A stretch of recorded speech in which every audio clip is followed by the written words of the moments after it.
Hi, Wes again. Here with Andy Morwood. Andy, what was your role? Hello, I am the Engagement and Activities Manager at Westminster Student Union. Cool. I'm afraid I missed your session as well. I was wondering if you would mind telling us a little bit about it.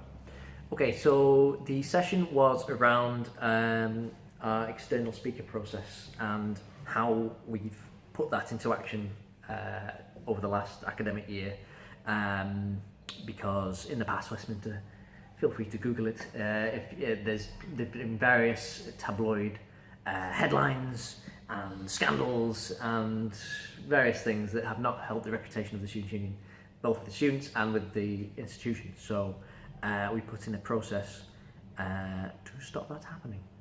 Was the rough plan? How did it work? Okay, so the way it used to work was the university had a member of staff who would do this vetting on our behalf.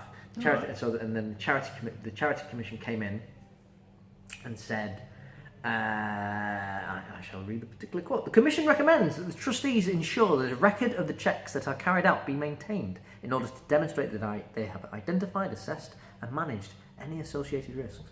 This came from the charity commission? So the charity commission, they went to visit 10 student unions about 18 months ago, of which Westminster was one, based on their risk assessment. Right. It was generally around external speak, among other things. But they were particularly interested in unions who perhaps had issues with external speakers and things like that. I thought it was to do with the prevent stuff. This is not to do with prevent. Okay. So this is very much, we put this into action because of the charity commission. Oh. It is not because of the prevent legislation, which is quite important actually, because well, the controversy around that is obviously quite a thing. Oh, yeah, I thought nationally that was the reason for these sort of platforms and policies, but it's the charity commission so when the university did it, we didn't have the records of what they were doing, what the checks were. We knew they happened, but we wouldn't. The trustees would have been unable to provide the evidence. So is this now a legal thing that all unions should? I guess in the sense of as the charity commission has advised, this is what we should do. That would be the case for any charity. It's at least and good now it's very definitely the case of best practice. And the commission has.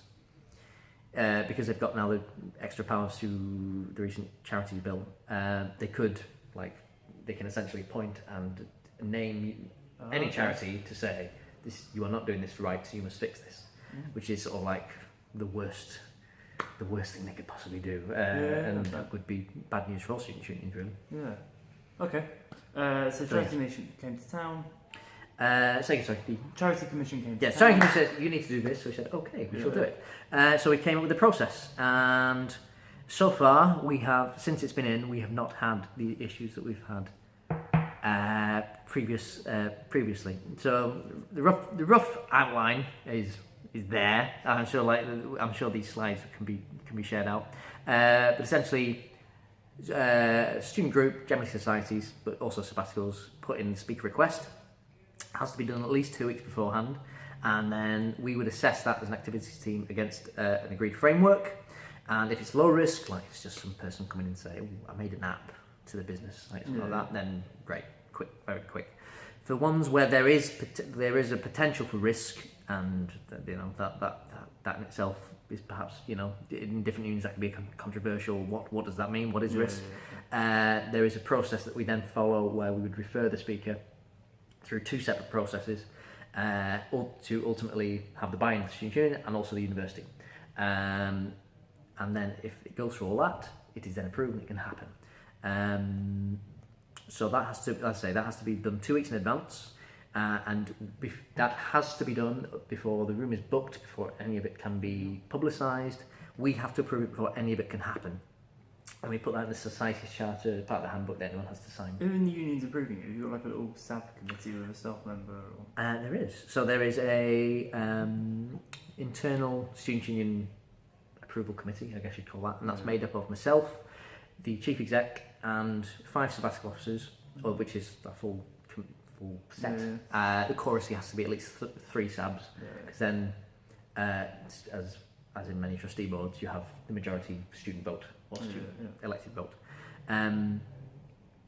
So I'll skip to that. So my process of doing this is, if after I've done all the vetting and gone through the risk assessment, if it's legal, my recommendation is to approve it, because I don't think it's my role as a staff member to interpret what the values of the students' union should be. I believe that's the role of elected officers, who will ultimately have to defend it if it does become a thing, for them to determine if a particular speaker fits in with the values of the organisation.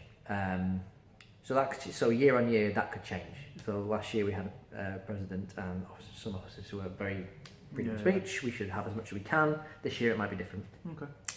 So we do that. Then once it's been approved by us, we submit it to the university for a similar meeting, which is the University's Referred Student Activities Committee.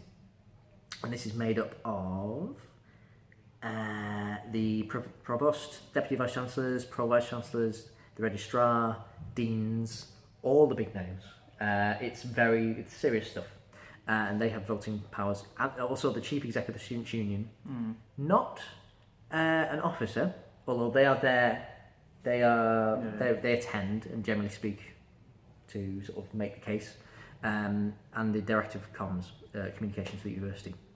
So that's very similar to, we have our committee, this is their committee, because the Westminster doesn't have its own building or its own premises. That's what I was wondering. So it's in there. Any event will happen within their premises. Right, that's it. So therefore they have to. That's the risk ensure for them, isn't it?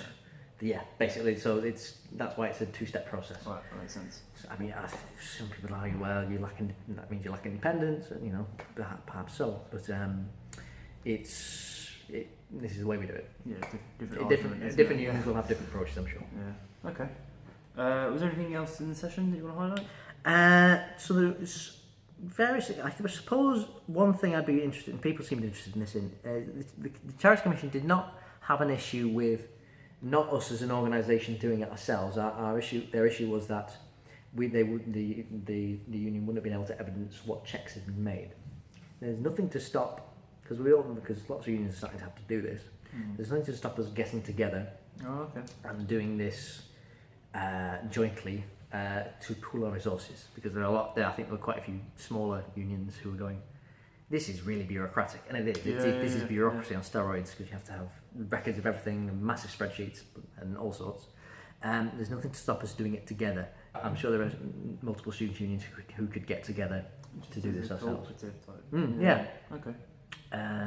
Because we're also not the only charities who will have speakers and processes. That's also true. So hey, societies and membership services generating income. Hey, chief execs. See, yeah. That's smart, actually. Right, cool. But feel free to email. Maybe this will be anything. Here's my email. I'll make sure that Wes will put it in. I'm sure that's easily done. Video editing skills now. All right, cool. Hopefully, is that? Yeah, it's brilliant. Thank you very much.